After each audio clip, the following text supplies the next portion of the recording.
Защо според тебе всички поп-фолк певици започнаха да пеят народни песни? По-са интересни, те са автентични, по-са хубави заради той. Може би няма прокопсия в чалгата и решиха да ни откраднат и фолклор?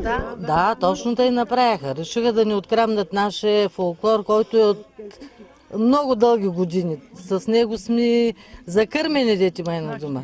Ама чалгата се пее по сутиени, по прашки, а пък нашия фолклор не може. Как ще си защитим фолклора? Ами трябва да ги накараме да се обличат като нас. Какво казва тя? Певица? Певица с голо рамо. С голи... Не, виж, че носията кърпи нямат. Баришите толкова скърсят, че на мен певица без кърпа, без бариш.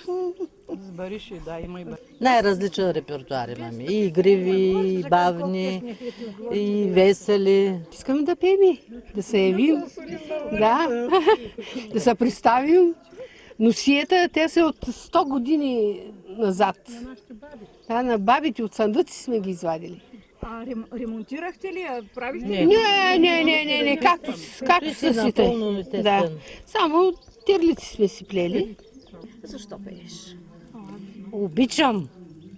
Обичам, идваме тъй отвътре. Много ми е хубаво. Я ми кажи обаче, губи ли се българския фолклор вече и вие по този начин с вашата група май се опитвате да го покажете на света, че е най-хубавата музика? Като има баби като нас, ще гледаме да съживим фолклора. Ще ги показваме на внуците, на мъничките, дето идват. Няма нищо да се загуби, според мене. Наистина българската музика е най-хубава, защото аз още от малка пея народните песни. Това съм го запомнила от моята баба Еленка, майката на моята майка, която пееше народни песни. И през 1978 година аз пях в ансамбъл на ДНА-то в град Стара Загора. След това ме поканиха в ансамбъл Загоре, но нямах възможност, понеже нямаш кой да ми гледа децата и отказах да участвам в ансамбъл Загоре в Стара Загора. И след това се върнах в моя роден край и от 4 години вече, както съществува клуба, аз пея в битовата група, дори даже съм и самодейка в битовата група. Лелю Дане, слушат ли те певиците? Много са послушни, много са дисциплинирани. Мога да се похваля, че много ме слушат, като дечица са. Какво се учите една друга? Как си помагате? Помагаме си най-вече с това пеене, което сме започнали от 4 години. Групата е създадена от преди 4 години и пеем предимно наш народен фолклор, автентични песни. Изявявали сме се много, на много награди имаме. В Еврофолк сме участвали, в Балкан Фолк, в общински прегледи тук и в околията други общини, които правят такива фестивали конкурсни, също сме участвали и където имаме много награди, първи места, втори места. Изобщо много съм доволна от групата. Виж ги как се усмихват. За вас криза няма ли? Няма криза. Който пее зло не мисли. И затова ние се утешаваме с песните. Защо хората не трябва да се оплакват и да малко повече с усмивка? За вас явно За да им е по-леко. Когато се оплакват, по-лошо. А когато гледаме да преодоляваме, когато казват хората със смеха, трябва да потискаме с нещо, за да го забравим и по-тъй да бъде добър живота, по-лек да бъде. Да се отнасяме добре с хората, да уважаваме, да отстъпваме и така. Тъй си е по-добре. Какво живота? Животът ни поднася много изненади. Сега ние трябва да ги посрещаме с добро и с лошо и да го понасяме, да се отнасяме с него. Както той по-така, да. Всички са засмяни, весели и фърляме се на етапи. Няма такава жена, която да е невесела. Може да не е весела вкъщи, но като дойде тук, всичко забравяме и си почваме песента и си я караме както си ни знаем.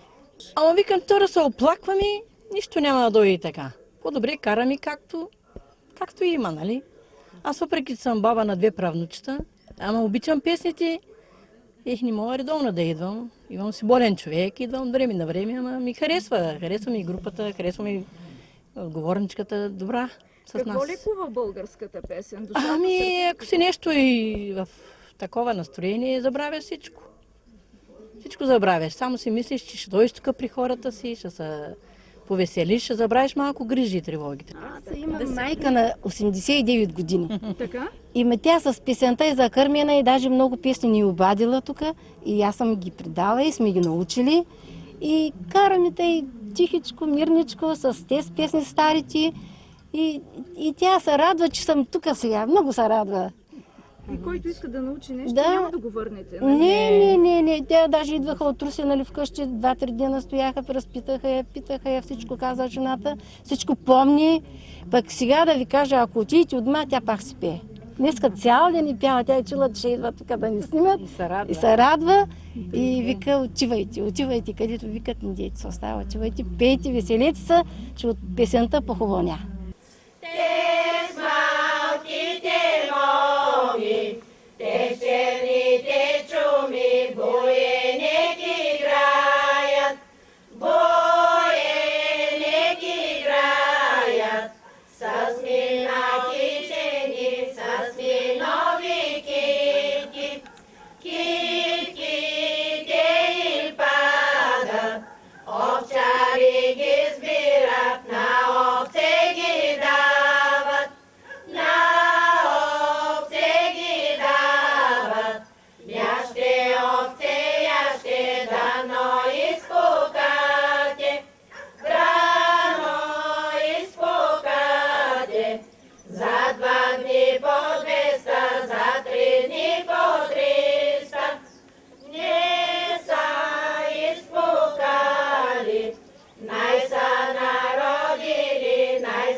Че се ядоса бай Иван, че го при джоба извади, че го при джоба извади и го на Санка посочи.